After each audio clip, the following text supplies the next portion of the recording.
너 식당에서 번 돈 다 어디 갔어? 다 썼어. 다 썼다고? 돈이 없잖아. 그게 왜? 우리 큰 며느리가 최고야. 어머니 감사합니다. 돈 없어? 남편이 술에 취해 소리쳤습니다. 내 식당 돈 다 어디 갔어?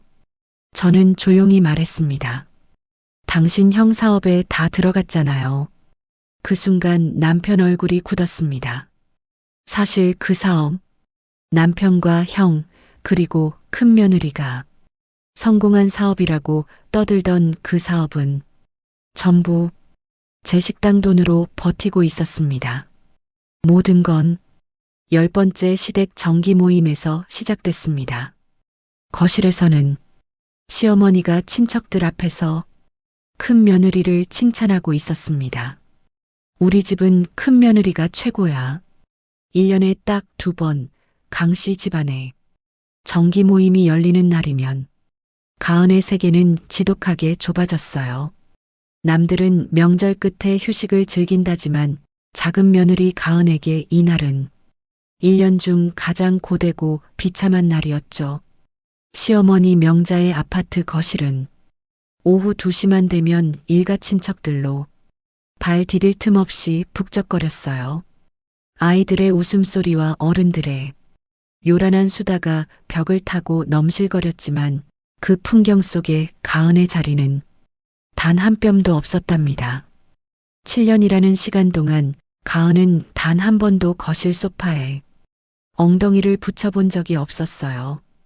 그녀의 위치는 언제나 기름 냄새, 진동하고 환풍기 소리 요란한 좁은 주방 구석이었죠. 오늘도 가은의 하루는 남들보다 훨씬 일찍 시작되었어요. 새벽 6시 찬바람을 뚫고 재래시장을 돌며 양손이 끊어질 듯 무거운 장바구니를 날랐죠. 갈비찜용 2플러스 소고기부터 빛깔 좋은 나물, 싱싱한 생선까지 전부 가은의 눈썰미로 고른 것들이었어요. 계산대 앞에서 영수증에 찍힌 금액은 무려 37만 원이었죠. 시어머니는 돈 걱정 말고 푸짐하게 준비해라. 말만 던졌을 뿐 단돈 10,000원 한 장 보태주지 않았어요. 결국 7년째 하루도 쉬지 않고 백반집을 운영해본 가은의 피 같은 돈이 시댁 식구들의 배를 채우기 위해 쓰인 거예요. 오전 8시부터 가은은 앞치마를 질끈 동여매고 본격적인 전투에 나섰어요. 커다란 솥에는 갈비를 안치고 옆에서는 쉴 새 없이 전을 부쳐냈죠. 기름이 튀어 손등이 발갛게 익어버렸지만 가은은 찬물에 손을 담글 여유조차 없었어요. 아이고 가은아, 손이 왜 이렇게 느리니? 사람들 금방 들이닥칠 텐데. 국은 언제 끓일 거야? 시어머니 명자는 거실에서 TV를 보다가 한 번씩 주방을 빼꼼히 들여다보며 타박만 늘어놓았어요. 가은은 속이 타들어갔지만 그저 묵묵히 땀을 닦으며 불 앞을 지켰답니다. 오후 1시가 넘어가자 현관문이 부서져라 열리며 큰 며느리 세린이 등장했어요. 화사한 크림색 니트에 수백만 원짜리 명품 가방을 어깨에 걸친 세린은 마치 파티장에 온 귀부인 같았죠. 세린은 주방 쪽은 쳐다보지도 않고 곧장 시어머니에게 달려가 콧소리를 섞어 인사했어요. 어머니, 저 보고 싶으셨죠? 오느라 고생 좀 했어요. 차가 어찌나 막히던지. 명자는 세린의 손을 덥석 잡으며 얼굴에 웃음꽃을 피웠어요.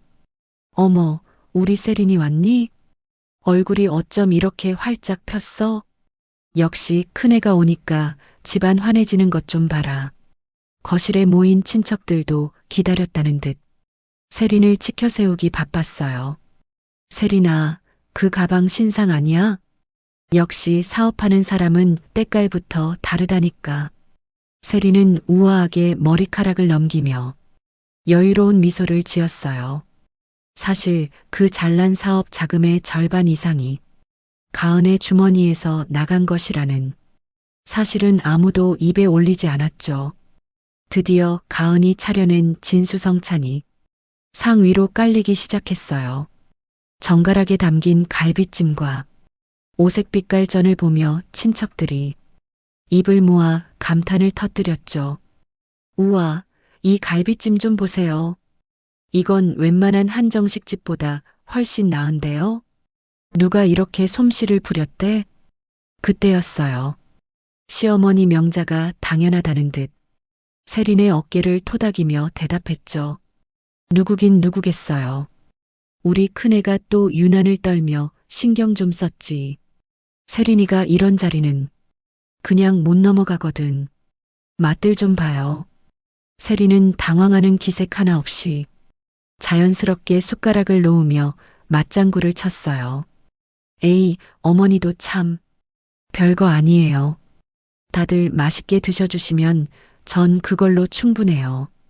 주방에서 마지막 국그릇을 들고 나오던 가은의 발걸음이 멈췄어요.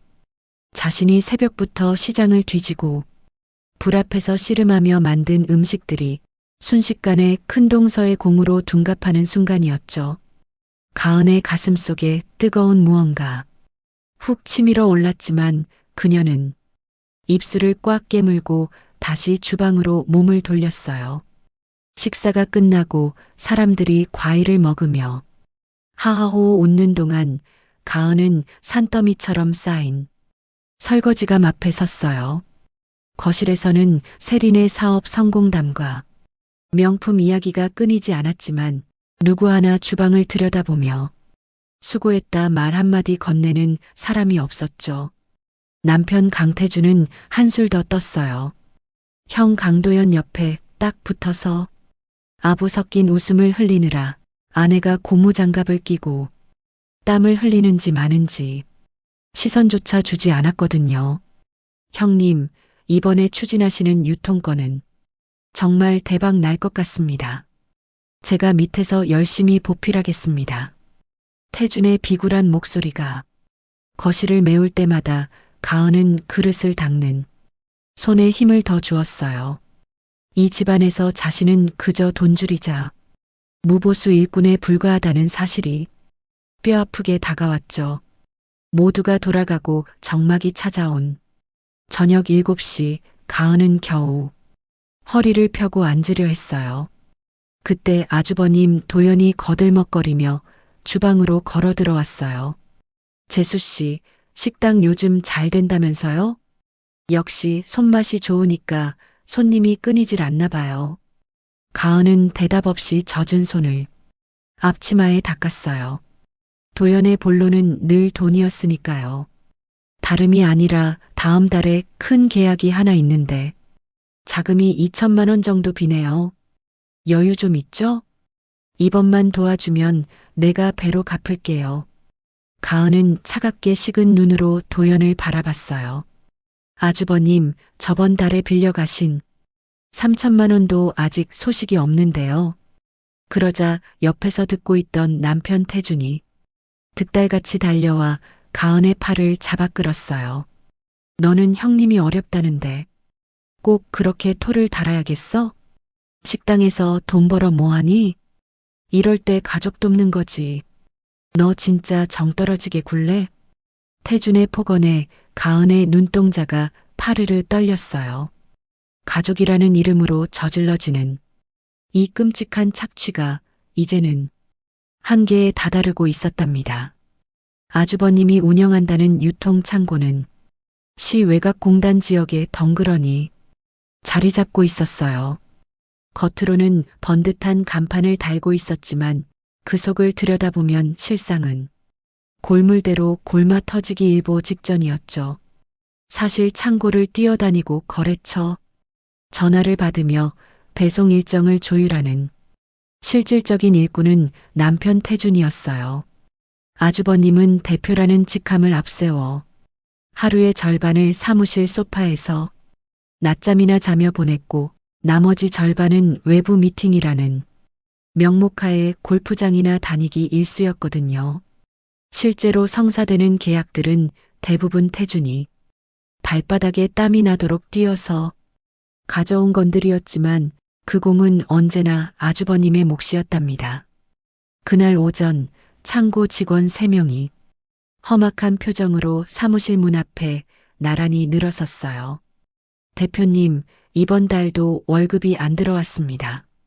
지난달 것도 아직 반밖에 못 받았는데 저희도 먹고 살아야 할 거 아닙니까? 나이가 제일 많은 박 씨가 났지만 단단한 목소리로 항의했어요. 그 소리를 옆에서 듣던 태주는 가슴이 철렁 내려앉는 기분이었죠. 직원들 월급이 2달치나 밀려 있다는 걸 누구보다 잘 알고 있었지만 돈을 쥐고 있는 형이 움직이지 않으니 태준으로서도 방법이 없었거든요. 그때 도연이 사무실에서 느릿느릿 걸어 나왔어요. 아니, 월급이 왜 밀렸는지는 나도 잘 알지. 거래처 대금이 늦게 들어오는 건 너네도 눈이 있으면 볼 거 아냐. 그걸 못 참고 이렇게 몰려와서 소란을 피워. 대표님, 그 핑계를 벌써 3달째 듣고 있습니다. 이건 좀 너무한 거 아닙니까? 3달? 그게 뭐 그렇게 길어? 사업이라는 게 원래 자금 순환이 안 될 때도 있는 거야. 그런 것도 이해 못할 거면 당장 짐 싸서 나가. 도연의 말투는 처음부터 끝까지 여유롭다 못해 뻔뻔했어요. 직원들의 얼굴이 분노로 일그러지는 걸 뻔히 보면서도 눈 하나 깜짝하지 않았죠. 박 씨가 기가 찬 듯 태준을 똑바로 쳐다보며 물었어요. 실장님, 저희 정말 어떻게 되는 겁니까? 사모님 식당은 그렇게 잘 된다면서요. 태준은 입을 열어 사과라도 하려 했지만 그 순간 아주버님과 눈이 마주쳤어요. 도연이 천천히 고개를 가로젓는 그 작은 몸짓 하나에 태준은 비겁하게도 입을 꾹 다물고 말았죠. 조금만 더 기다려봐요. 이번 주 안으로 어떻게든 정리할 테니까. 직원들은 허탈한 표정으로 창고 쪽으로 돌아갔고 그 뒷모습을 바라보는 태준의 눈동자에는 자괴감이 스쳐 지나갔어요. 도연은 그런 태준의 어깨를 툭 치며 비아냥거렸어요. 야, 넌 왜 저런 것들한테 쩔쩔매냐? 대표가 눈치 보면 밑바닥 것들이 기어오르는 법이야. 내가 실무 책임자면 똑바로 관리 좀 해라. 형이 직접 얘기를 안 하니까 내가 총대를 매는 거잖아. 이건 좀 아니지 않아? 아니긴 뭐가 아니야. 그게 내 역할이잖아. 그리고 이번 달 운영비 말이야. 재수 씨한테 얘기 좀 해봐. 어제 내가 넌지시 말했는데 대답을 안 하더라고. 식당 요새 줄 서서 먹는다며? 그 돈 다 어디다 쓰겠어. 가족끼리 좀 융통하는 거지.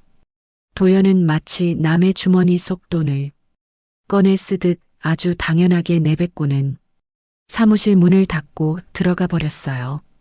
태주는 그 닫힌 문을 한참이나 바라보며 주먹을 꽉 쥐었지만 결국 그 화풀이는 엉뚱한 곳으로 향하고 말았죠. 밤 9시가 훌쩍 넘은 시간, 태준이 현관문을 거칠게 열고 들어왔어요. 문이 열리자마자 진동하는 술 냄새에 가은은 미간을 찌푸렸죠. 태준은 신발도 제대로 벗지 않은 채 소파 위로 몸을 던졌어요. 가은은 주방에서 식당 마감 장부를 정리하다가 그 소리를 들었지만 굳이 나가보지 않았어요. 안 봐도 뻔한 상태였으니까요. 잠시 뒤 태준이 주방 문을 벌컥 열고 들어와 의자를 드르륵 끌며 앉았어요. 밥 있어? 냉장고에 있어요. 꺼내 드세요. 이 사람이 진짜 남편이 밖에서 고생하고 왔으면 따뜻한 국이라도 데워줘야지. 얼른 꺼내줘. 가은은 한숨을 내쉬며 장부를 덮었어요. 차가운 반찬과 국을 데워 상에 올리자 태주는 숟가락을 들었다가 이내 탁 내려놓으며 본색을 드러냈죠. 있잖아, 가은아. 형 사업이 이번 달에 정말 빡빡하대. 직원들 월급도 밀리고 해서 아주 난리도 아냐. 3천만 원이면 된다는데 이번 한 번만 내가 좀 해결해 주면 안 돼? 가은은 서서히 태준을 마주 보았어요. 이번 한 번이 대체 몇 번째예요? 당신 그 말할 때 부끄럽지도 않아요? 아니, 사람이 왜 이렇게 따져? 직원들 월급이 밀렸다잖아. 길바닥에 나앉게 생겼는데 가족이 모른 척해? 너 진짜 정 떨어지게 굴래? 태준이 오히려 적반하장으로 목소리를 높였어요. 하지만 가은은 흔들림 없는 눈빛으로 대답했죠. 나 식당에서 하루 12시간 넘게 서 있어요. 발바닥에 굳은 살이 잡혀서 감각이 없을 정도라고요. 그 돈이 하늘에서 떨어지는 것 같아요? 내가 피땀 흘려번 돈이 아주버님 술값으로 나가는 거 내가 모를 줄 알았어요? 알아, 고맙다고 했잖아. 나중에 사업 자리 잡히면 배로 갚아준다니까 왜 이래 진짜. 언제요? 3년 전에도 그 소리 했고 작년에도 했어요. 한 푼이라도 돌아온 게 있냐고요. 태준이 얼굴을 붉히며 폭언을 쏟아내려 할 때 가은은 조용히 서랍에서 종이 한 장을 꺼내 테이블 위에 올려두었어요. 거기엔 지난 3년간 가은이 아주버님 사업 통장으로 입금한 내역이 날짜와 금액별로 빼곡하게 적혀 있었죠. 이게 강도연 대표님 사업 통장에 들어간 제 돈이에요. 합계 보이죠? 4,200만 원이에요. 당신 도박빚 갚아준 건 넣지도 않았어. 아직도 내가 더 내놓아야 한다고 생각해요? 태주는 종이에 적힌 숫자를 보고 술 기운이 확 가시는 듯 얼굴이 하얗게 질렸어요.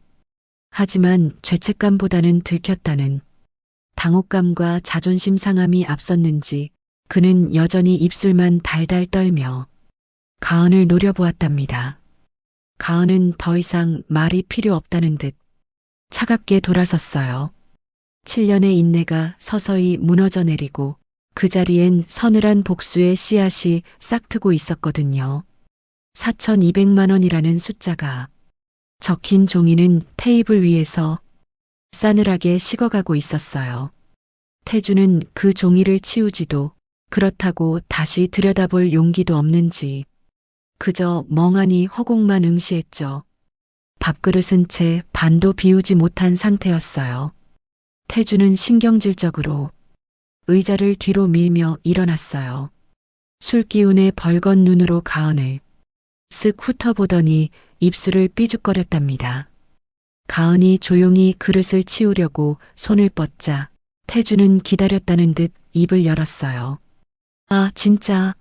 형도 답답하고 직원들도 치이고 사람이 어떻게 살라는 거야. 내가 이 집구석에서 누굴 위해 이렇게 개처럼 구르는데. 가은은 대꾸할 가치도 없다는 듯 그릇을 싱크대로 옮겼어요. 가은아, 내 말 안 들려? 지금 내가 우습지?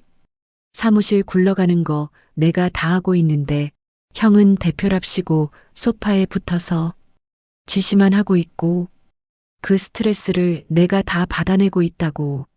물소리가 주방을 채우기 시작하자 태준의 목소리가 점점 날카로워졌어요. 술기운이 분노를 밀어올리며 본성이 튀어나오기 시작한 거예요. 밖에서 그렇게 치이고 집에 오면 마누라라도 따뜻하게 맞아줘야 할 거 아냐. 이게 뭐야? 밥 차려주고 쌩하니 돌아서면 다야? 내가 뭐가 돼서 이렇게 살아야 하냐고. 찬밥은 아니었어요. 따뜻하게 데워서 차려드렸잖아요. 가은의 차분한 대답이 오히려 태준의 발작 버튼을 눌렀어요. 말꼬리 잡지 마. 지금 그게 문제야? 내가 하는 말을 왜 그렇게 꼬박꼬박 받아쳐? 너 진짜 무식하게 굴래? 말꼬리 잡은 게 아니라 사실을 말한 거예요. 아주버님 사업 통장 메꿔준 것도 사실이고요. 태주는 주방 문틀을 손바닥으로 탁 치며 고함을 질렀어요. 사실? 네가 사실을 알아? 사업이 어떻게 돌아가는지 내까짓 게 뭘 아느냐고. 식당에서 밥이나 퍼주는 주제에 어디서 사업 얘기를 들먹여. 그 독설이 좁은 주방을 가득 채웠어요. 가은은 잠시 손을 멈췄지만 이내 수세미로 그릇을 문지르는 동작을 이어갔죠. 그 밥이나 퍼줘서 번 돈으로 당신 형님 사업 통장 돌린 거예요. 그건 잊었나 보네요. 이게 끝까지 따지려 들어. 니는 손님한테 웃으면서 밥상 차려내면 끝이지만 나는 매일매일이 전쟁이야. 어디서 감히 힘들다는 소리를 해. 가은은 조용히 수도꼭지를 잠갔어요. 물소리가 사라지자 주방은 지독한 정막에 휩싸였죠. 가은은 천천히 수건으로 손을 닦으며 태준을 똑바로 응시했어요. 저는 지금 많이 피곤해요. 더 할 말 있으면 술 깨고 내일 해요. 이제 들어갈게요. 지금 자러 가겠다고? 아, 윤가은.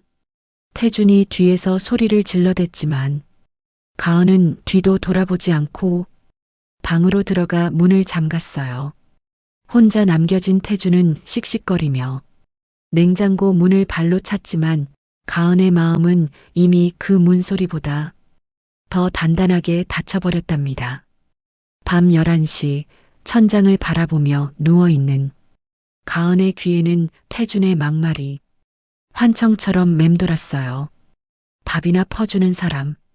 7년을 함께 산 남편의 입에서 나온 그 말은 칼날보다 날카롭게 가은의 가슴을 후벼 팠죠. 하지만 이상하게 눈물은 나지 않았어요. 슬픔보다는 이제 정말 끝이구나 하는 서늘한 확신이 온몸을 감쌌거든요. 새벽 5시 알람이 울리기도 전에 가은은 눈을 떴어요. 차가운 새벽 공기를 뚫고 시장으로 향하는 길, 가은의 발걸음은 평소보다 단단했어요. 시장 입구에 들어서자마자 단골 두부가게 아주머니가 환하게 웃으며 가은을 반겼죠. 아이고, 가은 씨, 오늘도 일찍 왔네. 어제 우리 집 두부로 끓인 찌개 먹은 손님이 그러더라고. 국물이 어쩜 그렇게 시원하냐고. 가은 씨 손은 약손이라고 난리도 아냐. 에이, 아주머니 두부가 좋아서 그렇죠. 감사합니다. 채소가게 할머니도 가은의 손을 덥석 잡았어요. 가은 씨, 우리 딸이 원래 입맛이 까다로워서 시어머니 식당 말고는 안 가거든. 근데 어제 가은 씨네 된장찌개 먹더니 이 집 진짜라면서 또 가자고 난리야.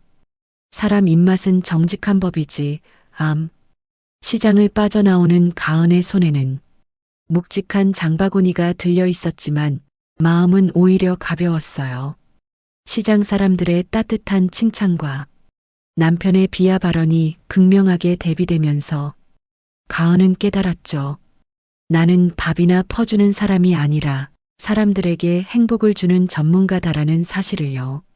식당 문을 열고 육수 냄비를 올리는데 밖에서 낯선 차 한 대가 멈춰 섰어요. 카메라를 든 사람과 조끼를 입은 이들이 식당 앞에서 서성이는 게 보였죠. 가은이 문을 열고 나가자 조끼를 입은 남자가 명함을 건넸어요. 안녕하세요. 지역 방송국 생활정보팀입니다. 이번에 골목 안숨은 장인의 맛이라는 특집을 기획 중인데 이 동네에서 가은 씨 식당 추천이 압도적으로 많아서요. 촬영 협조 좀 부탁드려도 될까요?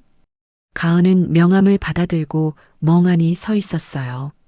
밥이나 퍼주는 사람이라던 남편의 목소리가 다시 들려왔지만 이번에는 비웃음이 아닌 비참한 패배자의 소리처럼 들렸답니다.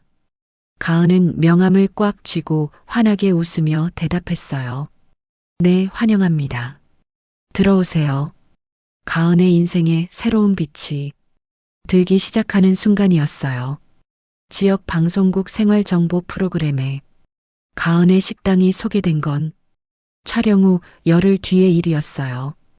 오후 시간대 짧은 코너였지만 가은이 새벽 찬바람을 가르며 장을 보는 모습부터 정성껏 육수를 우려내는 진솔한 과정이 7분 남짓한 영상에 고스란히 담겼죠. 인위적인 연출 없이 투박하게 담긴 가은의 진심은 시청자들의 마음을 움직이기에 충분했답니다. 방송의 위력은 상상을 초월했어요.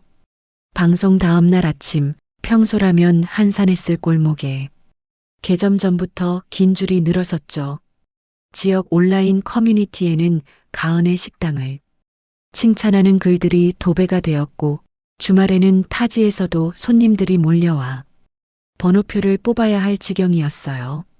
가은은 몰려드는 손님을 맞이하며 주방에서 쉴 새 없이 움직였고, 몸은 천근만근 무거웠지만 매출 장부의 숫자는 전보다 2배 이상 껑충 뛰어올라 있었죠.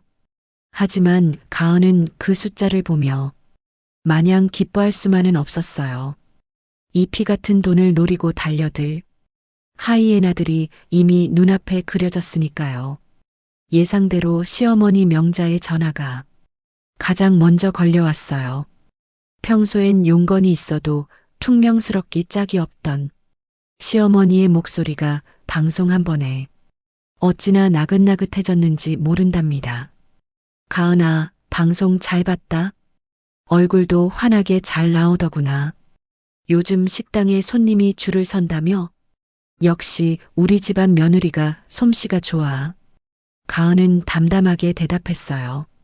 덕분에 조금 바빠졌어요, 어머니. 그래, 잘 됐다. 장사 잘 될 때 바짝 벌어야지. 조만간 집안 모임 있으니 그때 얼굴 보자꾸나. 안부 전화 한 통 없던 시어머니가 돈 냄새를 맡자마자 부드러워지는 그 온도 차이에 가은은 씁쓸한 입맛을 다셨어요. 드디어 방송 후 처음으로 열린 시댁 정기 모임 날이었죠.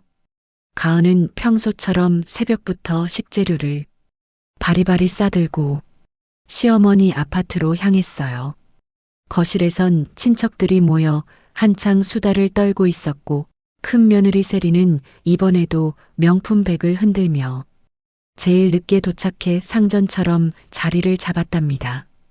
그런데 이날 친척들의 화제는 단연 가은의 식당이었어요. 가은이 방송 본 뒤로 내 주변 사람들도 다 거기 얘기만 해요. 세상에, 그 유명한 맛집 사장님이 우리 가은이였다니 정말 대단해. 친척의 칭찬에 가은이 입을 떼기도 전에 옆에 앉아있던 형님 세린이 자연스럽게 끼어들어 자기 공인 양 너스레를 떨기 시작했어요. 어머, 제가 말씀 안 드렸나요? 사실 그 식당 제가 주변 지인들한테 엄청나게 홍보해줬거든요. 원래 맛은 있었는데 홍보가 부족한 것 같아서 제가 SNS에도 올리고 거래처 사람들한테도 입소문을 좀 냈죠. 덕분에 방송국 연락도 받은 거 아닐까 싶어요. 세린의 뻔뻔한 거짓말에 친척들은 손뼉을 치며 호응했어요. 어머나, 역시 세린이네. 동서사랑은 형님이라더니 세린이가 뒤에서 그렇게 챙겨준 줄은 몰랐네. 가족이 최고야, 정말. 시어머니 명자도 신이 나서 거들었죠. 그럼요, 우리 세린이가 오지랖이 얼마나 넓고 수완이 좋은데 가은이 혼자 힘으로 그게 됐겠어요? 다 세린이가 닦아놓은 길에 가은이가 숟가락만 얹은 거지. 가은은 국그릇을 나르다 멈칫했지만 아무 대꾸도 하지 않고 조용히 주방으로 들어갔어요. 세린이 데려온 손님은커녕 세린은 식당에 와서 단 한 번도 죗값을 치르고 밥을 먹은 적조차 없었으니까요. 모임이 끝나고 모두가 거실에서 과일을 먹는 사이 설거지를 마친 가은에게 세린이 다가왔어요. 세린은 주변 눈치를 살피더니 아주 부드러운 목소리로 본색을 드러냈답니다. 동서, 요즘 방송 타고 돈 좀 만졌다면서? 안 그래도 이번에 도연 씨 사업 건으로 급하게 자금이 좀 필요해서 말인데 동서가 이번 달에 3천만 원만 좀 더 보태주면 어떨까 해. 가족끼리 잘 될 때 돕는 게 당연하잖아요. 가은은 가방을 챙기려다 멈추고 세린을 똑바로 바라봤어요. 형님, 제 식당 매출이 정확히 얼마인지 어떻게 그렇게 잘 아세요? 당당하던 세린의 눈동자가 흔들렸죠. 그야 뭐 방송도 나오고 손님도 많으니까. 대충 짐작하는 거지. 대충 짐작하신다면서 아주버님 사업에 보탤 액수는 아주 구체적으로 말씀하시네요. 제 피땀으로 번 돈이 형님 명품 백사고 아주버님 골프 치는 자금인 줄 아시나 봐요. 가은의 차가운 반응에 세린의 표정이 순식간에 험악하게 일그러졌어요. 하지만 가은은 더 이상 세린의 대답을 기다리지 않고 현관으로 향했죠. 거실에서 명자와 세린이 낮게 소곤거리며 가은의 뒷담화를 하는 소리가 들려왔지만 가은은 뒤도 돌아보지 않았어요. 아파트 밖으로 나오자 차가운 밤 공기가 머리를 맑게 해줬어요. 7년 동안 묵묵히 참아온 가은의 인내심은 이제 바닥을 드러내고 있었죠. 새벽부터 밤늦게까지 홀로 일하며 쌓아 올린 매출 장부의 숫자들. 그 돈은 이제 더 이상 이 기생충 같은 인간들의 배를 불리는데 쓰이지 않을 거예요. 가은은 차갑게 미소 지으며 결심했답니다.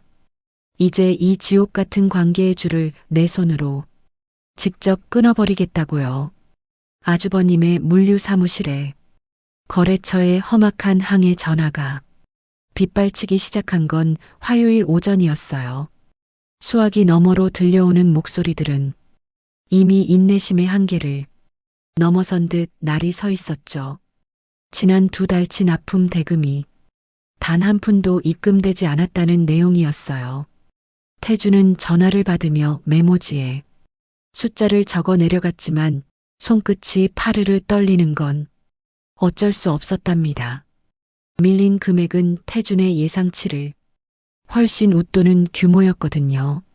수화기를 내려놓기가 무섭게 또 다른 거래처에서 전화가 걸려왔고 이번엔 고함에 가까운 소리가 터져 나왔어요. 이보세요, 강 실장. 계약할 때 입금 조건이 한 달이었잖아요. 지금 2달이 넘었는데 이게 말이나 됩니까? 우리도 직원들 월급 줘야 할 거 아니요. 죄송합니다, 사장님. 이번 주 안으로는 어떻게든 처리하겠습니다. 이번 주. 그 소리를 지난달에도, 지지난달에도 들었어요. 당장 입금 안 되면 법적 대응 들어갈 테니 그리 아세요. 전화가 끊기고 정막이 흐르는 사무실에서 태주는 구겨진 메모지를 꽉 쥐었다가 힘없이 책상 위에 내려놓았어요. 1시간쯤 지나 도연이 한 손에 비싼 브랜드 커피를 들고 느긋하게 사무실로 들어왔어요. 태준의 헬쑥한 얼굴을 뻔히 보면서도 도연은 대수롭지 않게 물었죠. 거래처 전화 몇 통 왔지? 뭐라고들 해? 2곳에서 왔어요. 당장 법대로 하겠답니다. 형, 이번 주 안으로 처리하려면 돈이 있어야 해요.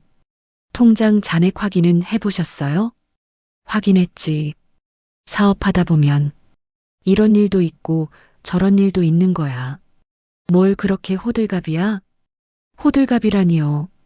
운영 통장에 10원 한 장 안 남은 거 뻔히 알면서 어떻게 그런 말이 나와요? 태준의 항의에 도연은 노트북을 열며 아주 당연하다는 듯 답을 내놓았어요. 그러니까 내가 재수 씨한테 말을 잘 해봐야지. 식당 요즘 줄 서서 먹는다며? 방송까지 탔는데 그 돈 다 어디다 쓰겠냐? 가족끼리 이럴 때 돕는 거지. 남한테 빌리는 것보다 100번 낫잖아. 태주는 기가 막혀 한참을 멍하니 서 있었어요. 형, 그 돈이 가은이가 새벽부터 밤까지 뼈 빠지게 일해서 번 돈인 거 알잖아요. 지금까지 빌려간 것 갚은 적 한 번이라도 있어요? 그러자 아주버님 도연의 표정이 험악하게 굳어버렸어요. 아, 너 지금 형한테 따지는 거야? 내가 형이야, 동생이야? 사업이 자리 잡히면 다 정리해 준다니까. 왜 이렇게 빡빡하게 굴어? 이번 고비만 넘기면 큰 건 하나. 들어오니까 그때 한꺼번에 갚으면 되잖아. 도연은 되레 큰 소리를 치며 문을 쾅 닫고 나가버렸고 태주는 그 닫힌 문을 보며 깊은 한숨을 내쉬었답니다.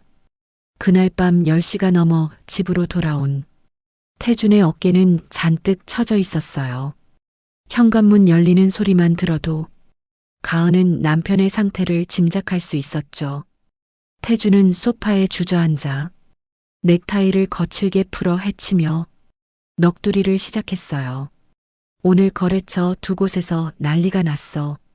형은 나한테 다 떠넘기고 커피나 마시러 다니는데 나는 거기 대고 머리 조아리며 사과나 하고 있고 근데 정작 돈은 한 푼도 없어.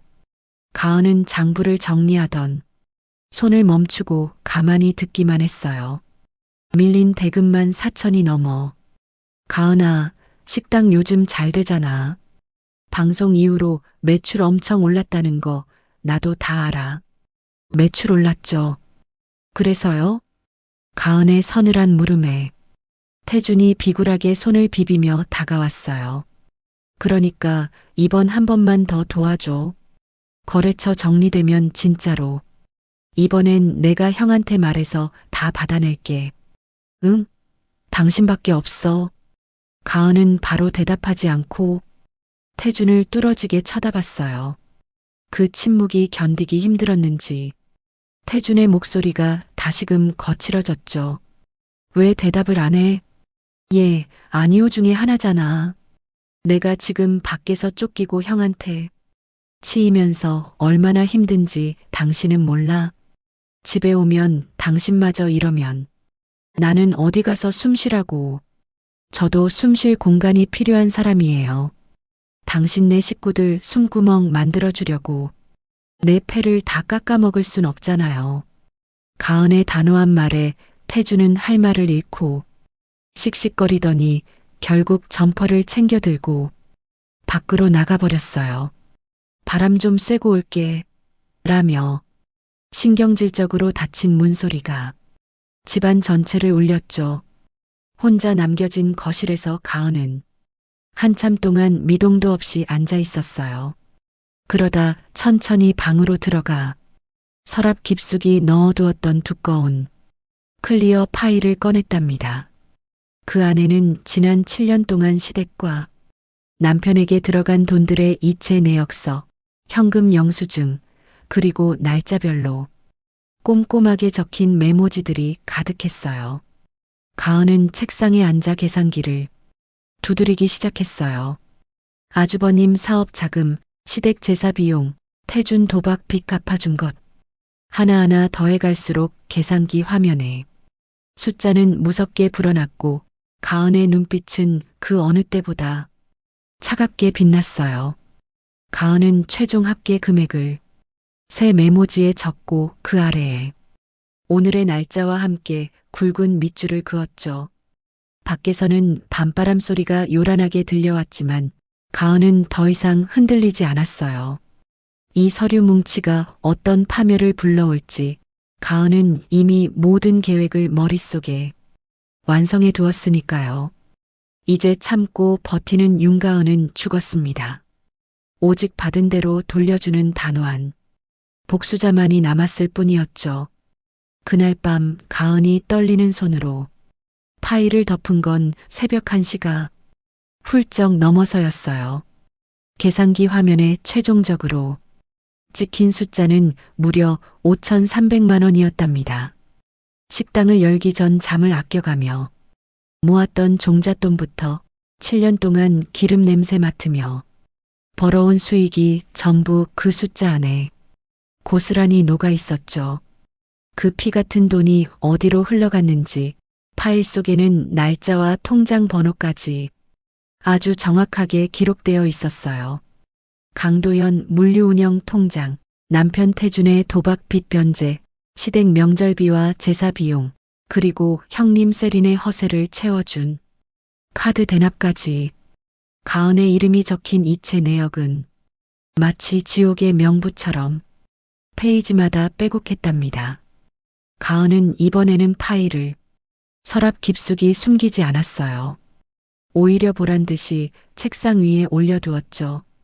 이제는 숨길 것도 두려울 것도 없었으니까요. 다음 날 아침 남편 태주는 아무 일도 없었다는 듯 뻔뻔하게 밥상을 마주하고 앉았어요.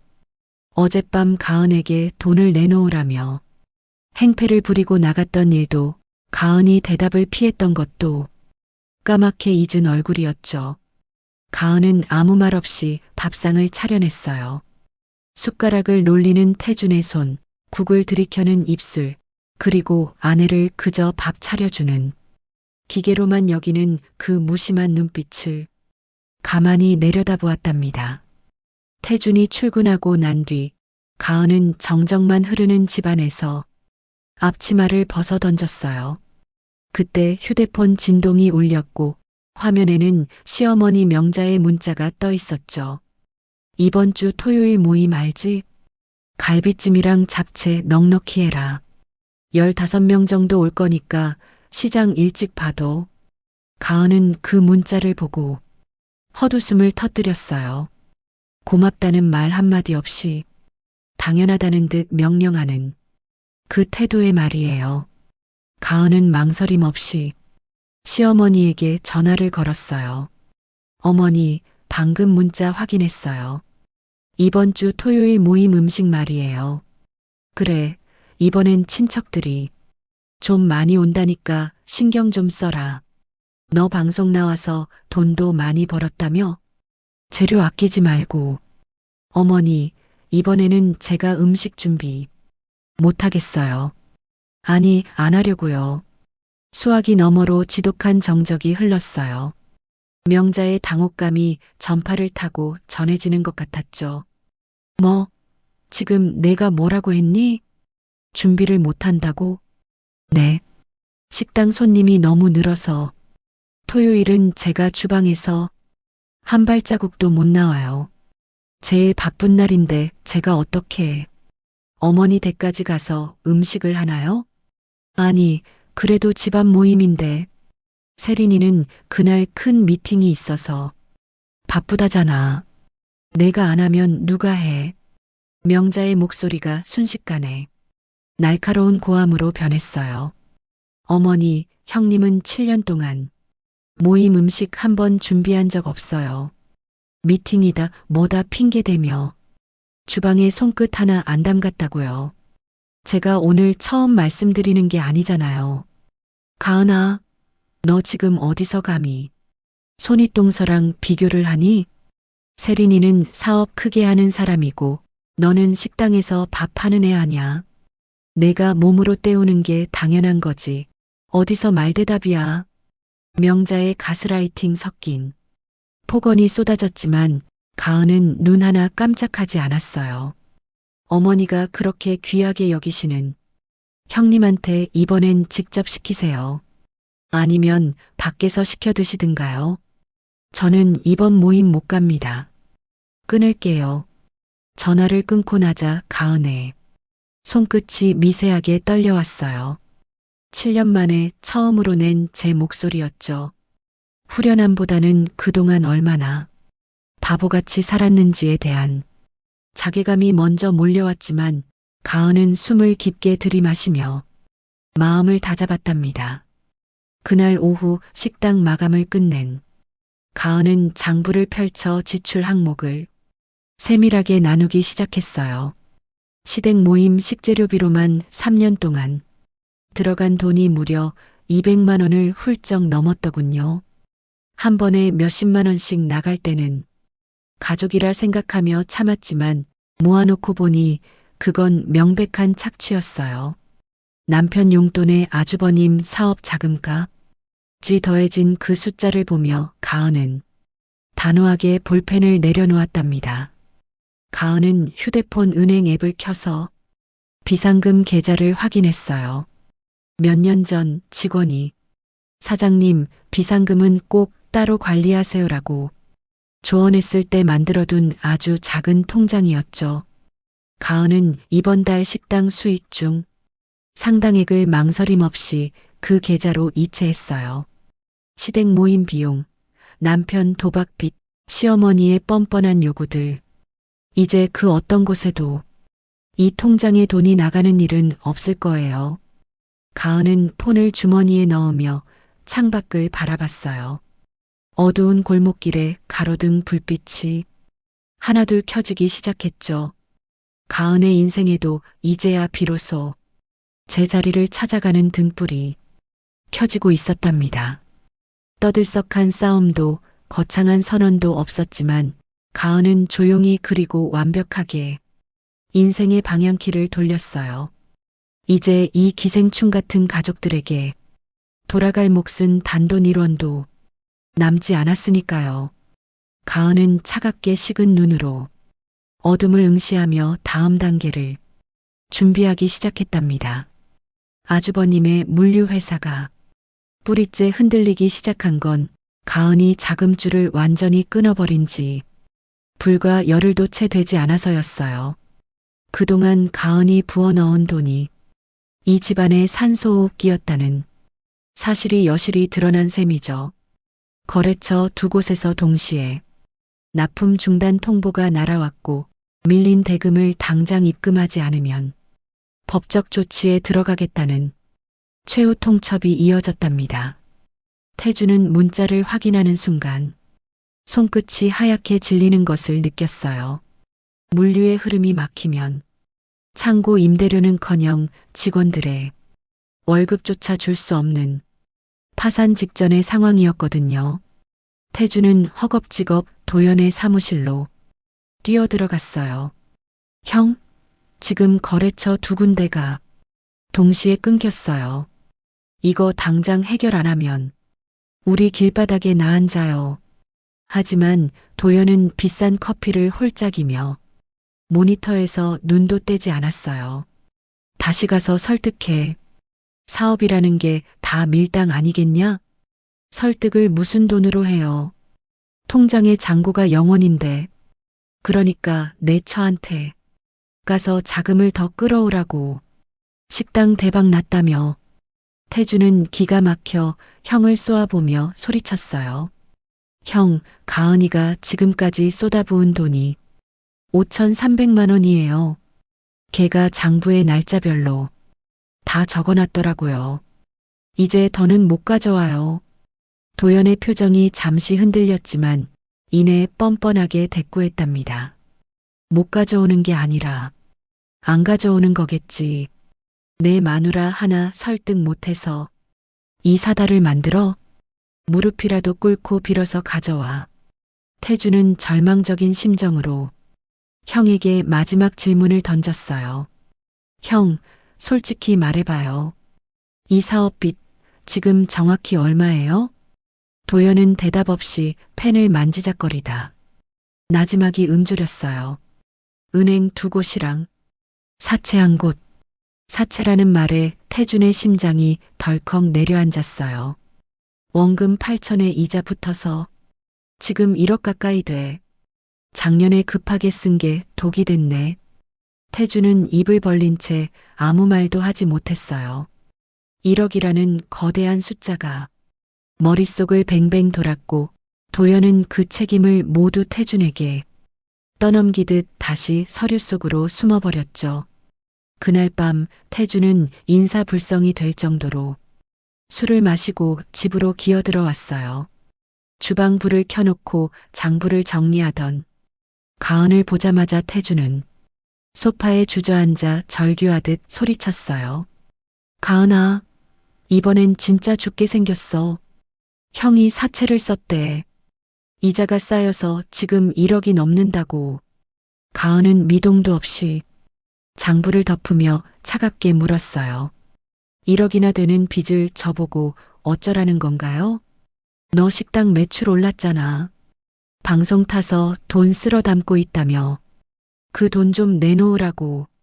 가족이 죽겠다는데 너 혼자 잘 먹고 잘 살겠다는 거야? 태준이 테이블을 탁 치며 삿대질을 해댔지만 가은은 오히려 더 단단한 목소리로 맞받아쳤어요. 태준 씨, 저 그 돈 없어요. 그리고 있어도 단돈 10원도 못 줘요.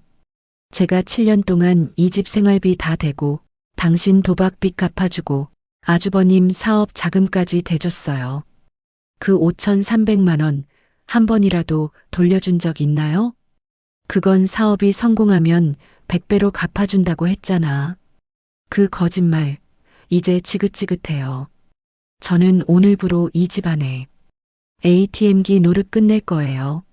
처음으로, 그리고 아주 분명하게 거절할게요.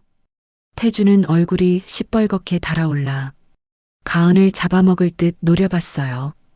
너 진짜 미쳤구나? 형한테 가서 내가 직접 말해. 돈 못 주겠다고.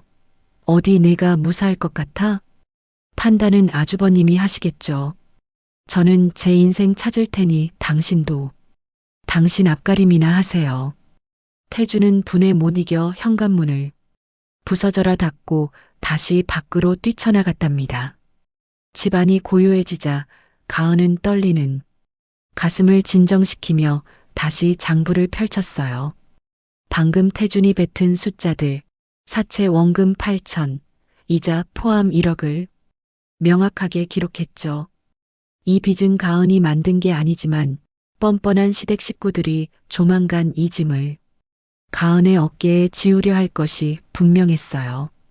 가은은 서랍 속에서 오래된 명함 한 장을 꺼냈답니다. 예전에 봐두었던 이혼 전문 법률 사무소의 명함이었죠. 가은은 명함을 테이블 위에 올려두고 가만히 응시했어요. 이제 참고 버티는 시간은 끝났습니다. 썩은 동아줄을 붙잡고 함께 추락하느니 제 손으로 그 줄을 끊어버리는 길을 택한 것이죠. 내일 아침 가은은 식당 문을 열기 전 가장 먼저 변호사에게 전화를 걸기로 결심했답니다. 기생충 같은 그들의 지옥에서 완벽하게 탈출하기 위한 본격적인 반격이 시작되고 있었어요. 도연의 물류회사가 완전히 무너져 내린 건 가을바람이 제법 서늘해질 무렵이었어요. 가은이 자금줄을 끊자마자 모래성처럼 흩어지기 시작한 사업은 사채 이자의 무서운 속도를 견디지 못했죠. 직원들은 밀린 월급을 받지 못한 채 뿔뿔이 흩어졌고 마지막 열쇠를 반납하던 날 도연은 텅 빈 사무실에서 넋 나간 사람처럼 앉아 있었다고 해요. 남편 태주는 그 뒤치다꺼리를 도맡으며 형의 몰락을 가장 가까이서 지켜봐야 했답니다. 사업을 시작할 때도 형의 그림자였던 태주는 결국 망하는 마무리조차 형의 뒤처리를 하는 신세로 끝이 났죠. 이게 이 집안 형제들이 살아온 방식이었고 태주는 그 비참한 진실을 파산의 끝자락에서야 깨달았지만 이미 너무 늦은 뒤였어요. 시댁 식구들의 체면이 산산조각 난 건 그 다음 주였답니다. 시어머니 명자가 도연 내외를 불러앉힌 거실은 순식간에 아수라장이 되었죠.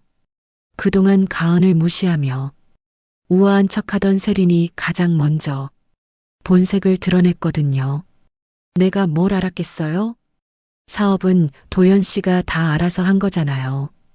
이제 와서 나보고 어쩌라는 거예요? 복도까지 울려 퍼지는 세린의 날카로운 목소리에 도연도 참지 못하고 폭발했어요. 당신이 한 달에 긁어댄 카드값이 얼마인지나 알아? 회사가 망해가는데 명품 가방 살 정신은 있고 그게 왜 내 잘못이야? 당신이 한 번이라도 하지 말라고 말린 적 있어? 이제 와서 남 탓하지 마. 두 사람의 고성에 시어머니가 끼어들어 보려 했지만 이미 악취를 풍기며 터져버린 갈등은 멈추지 않았어요. 결국 세리는 짐을 싸서 집을 나갔고 도연은 소파에 누워 모든 걸 포기한 채 눈을 감아버렸죠. 그런 자식들을 보며 시어머니가 내뱉은 첫마디는 자식 걱정이 아닌 이게 소문나면 내 체면이 뭐가 되니라는 끔찍한 허세뿐이었답니다. 태준의 추악한 도박 빚이 드러난 건 그로부터 며칠 뒤였어요. 가은은 모르는 번호로 걸려온 전화를 통해 남편이 몰래 쌓아온 2,300만 원의 빚을 확인하게 되었죠. 놀랍게도 가은은 눈물조차 나오지 않았어요. 밤마다 술 냄새를 풍기며 돈을 요구하던 태준의 비굴한 눈빛과 그동안의 습관들이 퍼즐 조각처럼 하나하나 맞춰졌거든요. 가은은 서랍 속에 넣어두었던 이혼 전문 변호사의 명함을 꺼내 들었답니다. 변호사를 만난 날 가은이 내민 7년치의 꼼꼼한 기록을 본 변호사는 감탄을 금치 못했어요. 이 정도 자료라면 부당이득 반환 청구는 물론이고 재산 분할에서도 완벽하게 유리한 고지를 점령할 수 있습니다. 정말 독하게 준비하셨네요. 가은은 흔들림 없는 눈빛으로 대답했어요. 독한 게 아니라 살기 위해 기록한 거예요. 이제 이 지옥 같은 연결고리를 제 손으로 끊으려고요. 가은이 이혼 소장을 접수했다는 사실을 안태주는 미친 듯이 전화를 걸어왔지만 가은은 단 한 통도 받지 않았어요. 결국 시어머니 명자가 직접 등판해 가은을 나무라기 시작했죠. 가은아, 너 미쳤니? 가족끼리 무슨 법이니? 소송이니 하는 거야. 태준이가 좀 잘못했어도 부부는 참고 사는 법이야. 어머니, 저는 7년 동안 혼자 참았어요. 태준 씨 도박빚 2,300만 원, 그것까지 제 명의로 청구 들어온 거 아세요? 시어머니는 잠시 당황하더니 이내 뻔뻔하게 대꾸했죠. 그건 내가 몰랐다만. 그래도 너 요즘 식당 잘 되잖아. 그 돈 갚아주고 다시 시작하면 안 되겠니? 가은은 차갑게 미소 지으며 전화를 끊어버렸어요. 가족이라는 이름으로 자행된 그들의 착취는 더 이상 가은에게 통하지 않았답니다. 그 소란 속에서도 가은의 식당은 날마다 번창했어요. 방송 효과는 일시적인 유행이 아니었고 가은의 정직한 손맛은 전국적인 명성을 얻기 시작했죠. 식당 앞은 늘 긴 대기줄로 북적였고 가은은 이제 홀 직원과 주방 보조를 여러 명 거느린 진짜 사장님이 되었답니다. 어느 오후 가은은 식당 맞은편이 넓은 상가 건물 앞에 섰어요. 지금 가게보다 2배는 넓고 번듯한 공간이었죠. 지난 7년 동안 남의 주머니를 채워주느라 써버린 돈들이 아까웠지만 앞으로 벌 돈은 오직 가은 자신과 가은의 미래를 위해서만 쓰일 것이라는 확신이 들었답니다. 가은은 현수막에 적힌 번호를 저장하며 깊은 숨을 내쉬었어요. 그날 저녁 식당의 마지막 불을 끄고 문을 잠그는 가은의 손에는 더 이상 두려움이 없었죠. 7년 전 무시당하고 짓밟히면서도 눈치를 보던 연약한 며느리 윤가은은 이제 그곳에 없었답니다. 어둠이 내린 골목길을 걸어나가는 가은의 발걸음은 그 어느 때보다 가볍고 당당했어요. 기생충 같은 시댁 식구들의 파멸을 뒤로한 채 가은은 이제 온전한 자신만의 인생을 향해 힘차게 나아가기 시작했답니다. 꽃샘 추위가 가시고 완연한 봄 기운이 내려앉았어요. 가은이 지긋지긋한 이혼 서류에 도장을 찍은 날로부터 정확히 석 달이 지난 시점이었죠. 법원 복도는 가은의 예상보다 훨씬 조용하고 엄숙했어요. 가은은 담담하게 변호사, 옆에 앉아 판사가 서류를 넘기는 소리에 귀를 기울였답니다. 맞은편에 앉은 태주는 차마 가은의 얼굴을 쳐다보지도 못한 채 고개를 푹 숙이고 있었죠. 재판이 끝난 뒤 복도에서 마주쳤을 때조차 태주는 비겁하게 눈길을 피했지만 가은은 피하지 않았어요. 오히려 그를 뚫어지게 응시하며 당당하게 법원 문을 걸어 나왔답니다. 법원 밖으로 나오자 눈부신 햇살이 가은의 어깨 위로 쏟아졌어요. 7년 동안 짊어졌던 무거운 납덩이를 내려놓은 것 같은 기분이었죠. 변호사님, 정말 고생 많으셨어요. 아닙니다. 사장님이 워낙 기록을 꼼꼼히 남겨두신 덕분에 재산 분할이며 위자료며 군더더기 없이 끝났습니다. 이제 정말 자유시네요. 변호사와 악수를 나누고 혼자 남은 가은은 잠시 하늘을 올려다보았어요. 가슴 한구석이 뻥 뚫린 것 같으면서도 그 자리에 시원한 바람이 드나드는 느낌이 나쁘지 않았죠. 그때 휴대폰 진동이 울렸어요. 식당 직원에게서 온 문자였답니다. 사장님, 오늘 점심 웨이팅. 벌써 8팀이에요. 얼른 오세요. 가은은 미소 지으며 발걸음을 재촉했어요. 이제 돌아갈 곳은 시댁의 지옥이 아니라 가은의 땀방울이 서린 그녀의 식당이었으니까요. 망해버린 시댁 식구들의 소식은 굳이 묻지 않아도 바람결에 들려왔어요. 떵떵거리며 동생을 부려먹던 도연은 사무실을 정리한 뒤 결국 자존심 다 버리고 처남 밑에서 허드렛 일을 시작했다고 하더군요. 명품 베개에 집착하던 세리는 이혼만은 면해보려 별거를 택했지만 더 이상 예전 같은 호사스러운 생활은 꿈도 못 꾸게 되었죠. 가끔 올라오는 그녀의 SNS 사진에는 명품 대신 저렴한 프랜차이즈 카페 컵이 놓여 있었답니다. 가장 비참한 건 태준이었어요. 도박 빚 2,300만 원에 아주버님 사업에 연대보증 섰던 채무까지 겹쳐 그는 앞으로 평생을 빚쟁이들에게 쫓기며 살아야 할 처지가 되었죠. 가은은 그 소식을 들으며 잠시 안타까운 마음이 들기도 했지만 곧 고개를 저었어요. 그건 가은이 만든 빚이 아니었고 그가 자초한 결과였으니까요. 그러던 어느 날 식당 앞에 시어머니 명자가 나타났어요. 초췌해진 얼굴로 나타난 시어머니는 가은의 팔을 붙잡으며 애처로운 표정을 지었죠. 가은아, 밥 한 끼만 하자. 내가 할 말이 많아서 그래. 어머니, 보시다시피 지금 점심시간이라 손님이 꽉 찼어요. 잠깐이라도 시간 내기 어렵습니다. 예, 여기까지 찾아온 시어미를 이렇게 박대하니? 태준이가 요즘 너무 힘들어한다. 밥도 못 먹고 잠도 못 자고 내가 마음 좀 돌려주면 안 되겠니? 가은은 주방 일을 멈추고 시어머니를 똑바로 쳐다보았어요. 어머니, 태준 씨 힘든 건 저한테 말씀하실 게 아니에요. 저도 7년 동안 죽을 만큼 힘들었어요. 그때 어머니는 저한테 밥 한 끼 먹자고 고생한다고 말해주신 적 있으셨나요?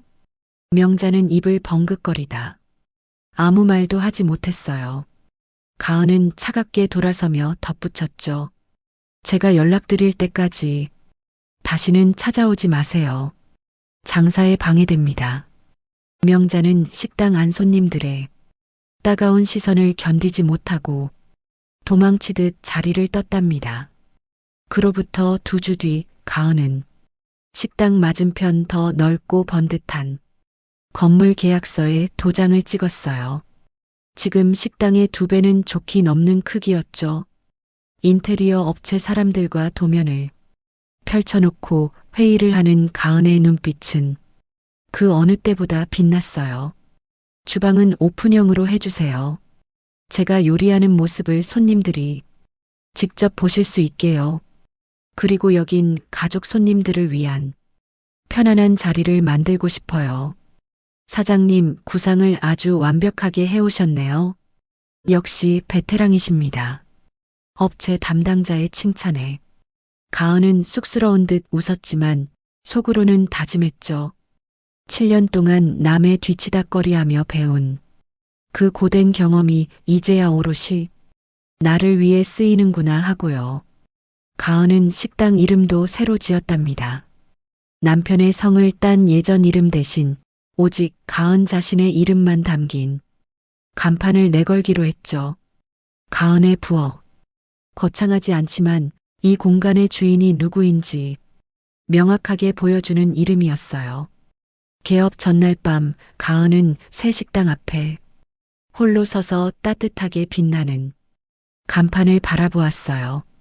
7년 전 무서움에 떨며 남편 눈치만 보던 가은은 이제 없었답니다. 대신 스스로의 힘으로 일어선 당당한 사업가 윤가은이 그 자리에 서 있었죠. 가은은 조용히 문을 열고 들어가 주방 불을 켰어요. 커다란 냄비에 육수 재료를 넣고 불을 올리자 고소하고 깊은 향기가 새 공간을 채우기 시작했죠. 7년의 시집살이 지옥을 견디고 일궈낸 그녀만의 진정한 왕국이었답니다. 내일 아침이면 이곳은 다시 활기찬 손님들의 웃음소리로 가득 차겠죠. 가은은 냄비 앞에 서서 힘차게 국자를 저으며 생각했어요. 이제야 비로소 진정한 가은의 인생이 시작되었다고요. 안녕하세요. 오늘 사연을 지필한 작가입니다. 7년이라는 긴 시간 동안 가족이라는 이름의 감옥에 갇혀 피땀 흘려번 돈을 갈취당했던 가은의 이야기가 남일 같지 않았으면서도 가슴이 참 먹먹했습니다. 이번 사연을 통해 전하고 싶었던 메시지는 분명합니다. 희생과 인내가 미덕이라는 말로 타인의 삶을 착취하는 관계는 결코 가족이 아니라는 점입니다. 가은이 보여준 것처럼 잘못된 고리를 끊어낼 수 있는 용기는 결국 나 자신의 가치를 스스로 깨닫는 것에서 시작됩니다. 남편 태중과 시댁 식구들이 보여준 파멸은 타인에게 기생하는 삶이 얼마나 허망하게 무너지는지를 적나라하게 보여주죠. 인생의 주도권은 언제나 나 자신에게 있어야 합니다. 가은아 가은의 부엌이라는 이름으로 새 출발을 한 것처럼 여러분도 혹시 누군가에게 휘둘리고 있다면 이제는 나를 위한 문을 열어보시길 응원합니다. 오늘 사연이 시원하셨다면 구독과 좋아요 부탁드리고요. 여러분의 생각은 어떠신지 댓글로 소중한 의견 나눠주세요. 여러분의 응원이 사연 숙력 캠프, 사연 제작에 큰 힘이 됩니다. 오늘도 끝까지 시청해 주셔서 감사합니다.